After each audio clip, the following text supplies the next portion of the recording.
Hello and welcome. Yes. Welcome to our wrong set and our weird angle because there are rats living on our set. Hopefully soon. I have plans, but I'm not going to share them because I feel like saying them out loud will jinx them. It's been a bad rat month. They're not bad. I love them. They are my life. But bad things have happened. Anyway, this is Bookish Pet Peeves. Anyway, so we're going to talk about some of our bookish pet peeves in this video. Yes, and we're not going to talk about Taylor Swift. I have a list. I have a list. So, who wants to start? I have a lot. Okay. So maybe I should start. Okay. My first one. We're also going to not really give examples, right? Because we don't want to no example, which is so boring. What a boring way to do it. Maybe I'll call out some people. It's fine. My first one, not believing trusted person in life.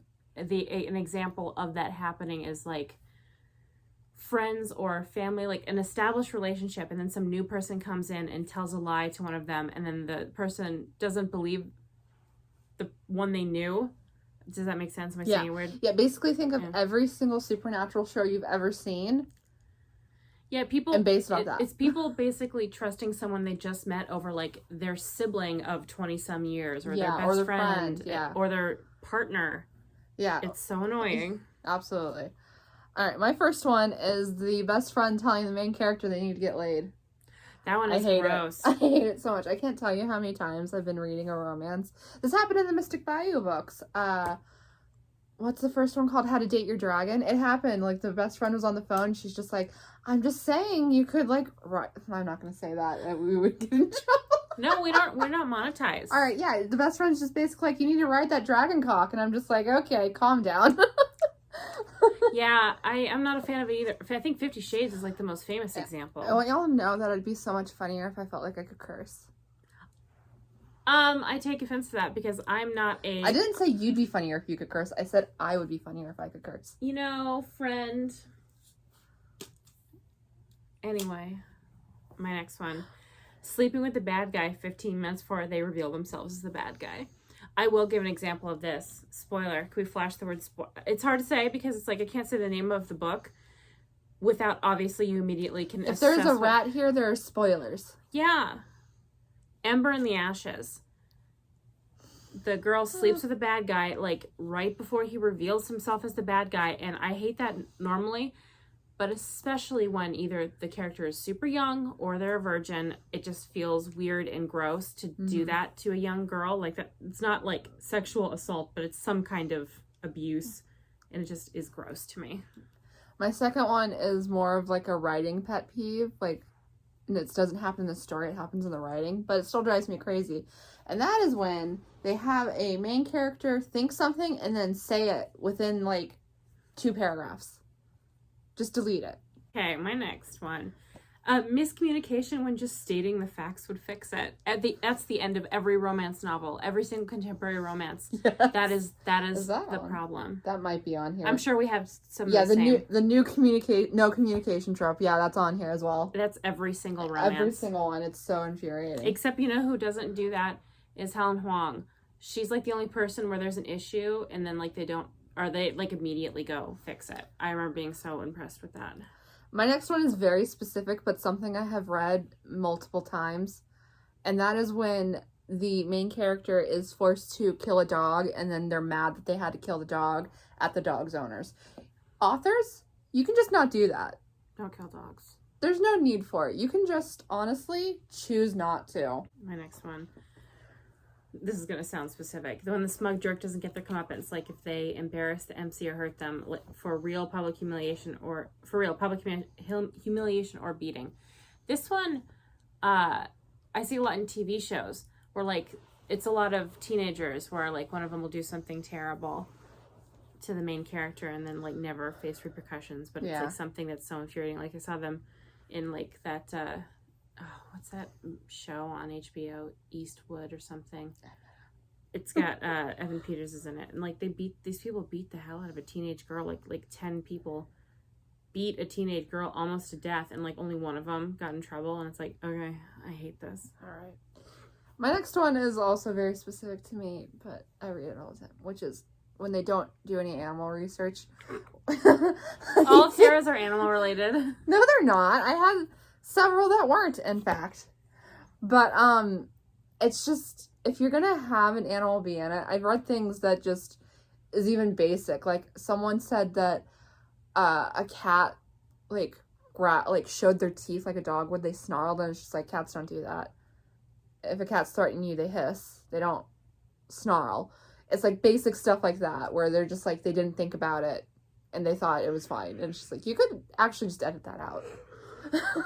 You could just not. My next one's also really specific. It's when, like, this is almost exclusively young adult too.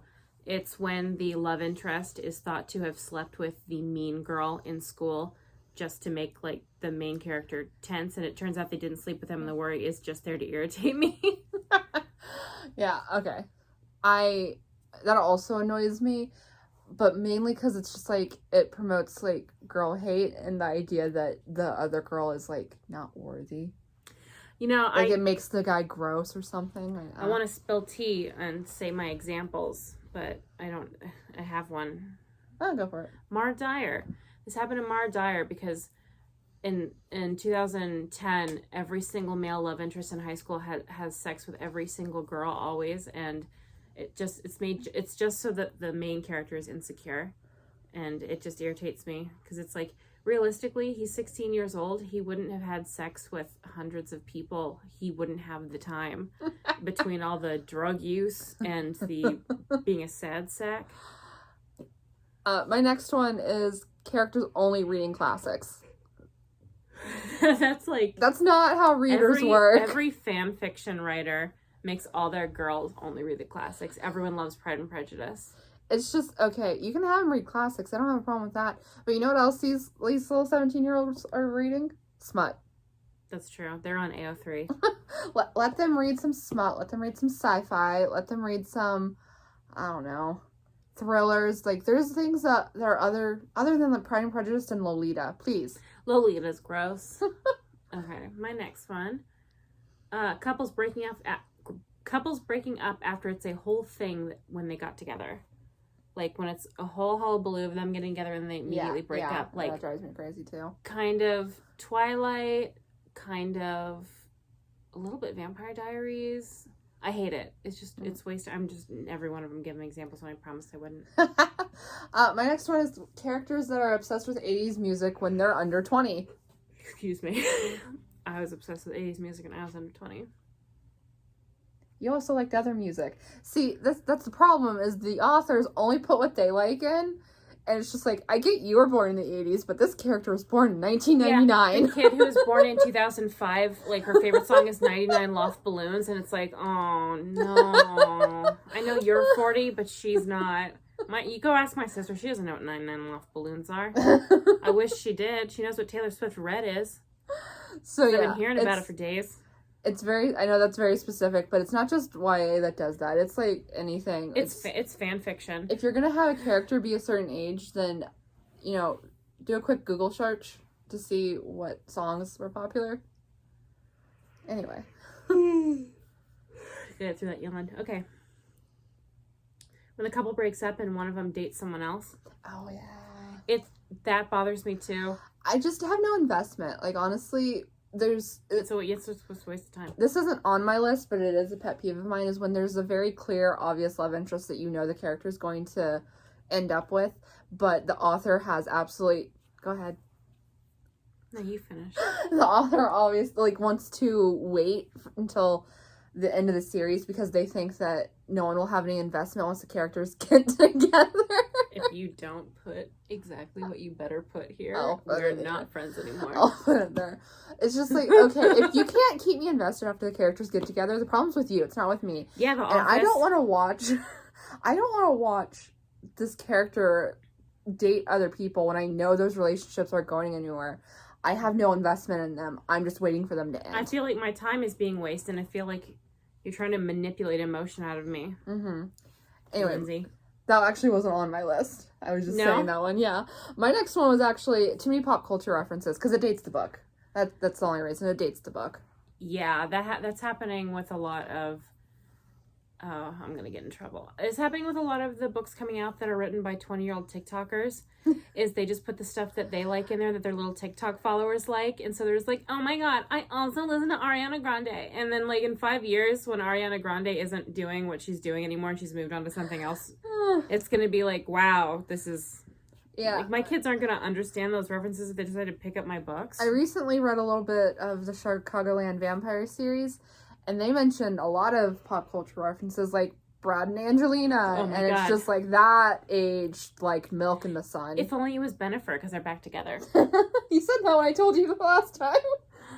I have a bad memory. Oh, my next one's memory loss. I hate memory loss in books. That was the setup for the last Mara Dyer book / Noah Shaw. I also hate that. He got his memory erased for some reason, and the book hasn't come out, and it's been years. So my next one is a big one, and that's when mental illness and or disabilities become the character's entire personality. I hate that so much. It's the same thing with like if a straight author's writing a gay character, their personality is they are the gay one. Yeah. That's my personality in real life, but don't put it in books. I'm sorry, Ryan, if you're watching this. I just hate that, personally. There's so much more to a character or a person than their issues that they struggle with. Next one. Love interest sleeping with another person after they have already met the main character.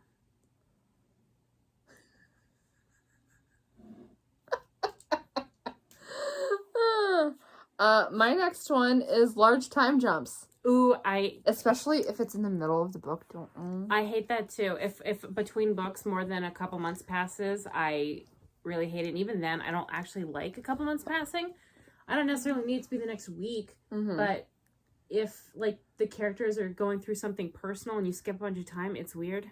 Yeah. Am I all alone for the rest? I have one more that's not on here, but I have bad words in mine. Ambiguous endings, and I put FU. My example for this is Arkham Knight. So the one that I have that's not on my list is, let's say, privileged authors using slurs in their text. Did I mention that in my clip? No, I didn't. Sometimes it makes me very uncomfortable because it's just like, okay, I get that you're going for something here, but is it your right to use this word? Stephen King, Joe Hill. I didn't mention in my clip that Lindsay Ellis made the goddess Abby Thorne say racial slurs in the audiobook because she put racial slurs in it, and it's like... Also, have you ever noticed they always go for, like, the worst ones? She did not say the N-word. That's good, but, like... I was angry. They always just go for the worst ones they can go for, and I don't know. Racism is a lot more complicated than just saying slurs, and they always make them cartoonish. Not that cartoonish racist people don't exist. They absolutely do. I just wish that in books there was a little bit more nuance, and maybe you could just not say the word but hint that it was said.